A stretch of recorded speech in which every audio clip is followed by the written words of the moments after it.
Okay, took me a while to get the contact cement off my hands, but that's done. Now we're going to make do-it-yourself isolation gaskets.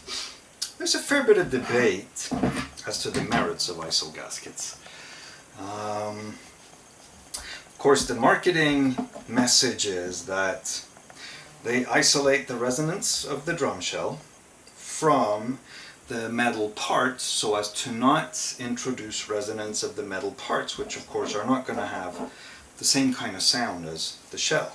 Yeah, sounds good. I buy that. At least I did until speaking to some people that are much more knowledgeable and more experienced in drums than I am. And you can see another side of it. A lot of the merits of the isolation gasket is actually so that the manufacturer can make one style of lug with one radius, and the iso gasket makes up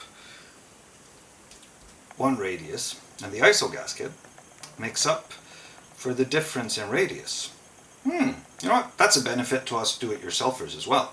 To be honest, when I listen to a drum with or without iso gaskets, do I hear a difference? Nah. I like the way they look. That's especially when you have a light color finish and then you get a nice contrast between the light finish, like this white, and then a black surround around the bright chrome. I kind of just like the way that looks.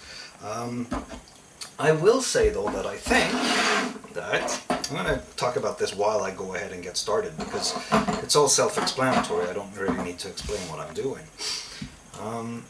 While my ears aren't sensitive enough to really hear a difference when it comes to the toms and the bass drum, possibly I do believe that I can hear a difference with the snare drum, and for that reason I don't actually put iso gaskets on my snare drums. Iso gaskets may have the benefit that the manufacturers market to us of isolating, not introducing resonance from lugs, other metal parts, etc.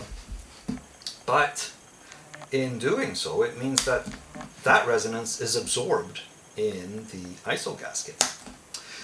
And absorbed meaning it's lost. You get less resonation in total by introducing the iso gasket because it not only isolates, it isolates by absorbing. And when it comes to the snare drum, that is not something that I want. And one of the things I might be able to notice with iso gaskets is that it reduces overtones, liveliness, you might say. And with snare drums, I like overtones, I like liveliness, I like a complex mix of twangy sounds. But that's not necessarily the case with my toms and my bass drum. So sometimes I put iso gaskets on toms and bass drums, but not always. But a lot of times I do, but never on my snare drums. I have no problem with overtones, erratic extra resonance, and I certainly don't want any of the resonance absorbed by a gasket. I want as much resonance as possible. So depending on what sound you're after, if you're the kind of guy that puts duct tape or anything else on your heads, then you would probably be a fan of iso gaskets on those drums. If you're the kind of guy that removes as much as possible from your shells, you want that musical resonance, you don't put any extra dampening of any kind on your drum shells, then you're probably not going to want to put iso gaskets on your drums. It's that simple. So there you go, that's how easy it is to make the iso gaskets. This stuff is intended for lining drawers in tool chests, so it's intended to keep the tools from rattling around every time you close and open a drawer.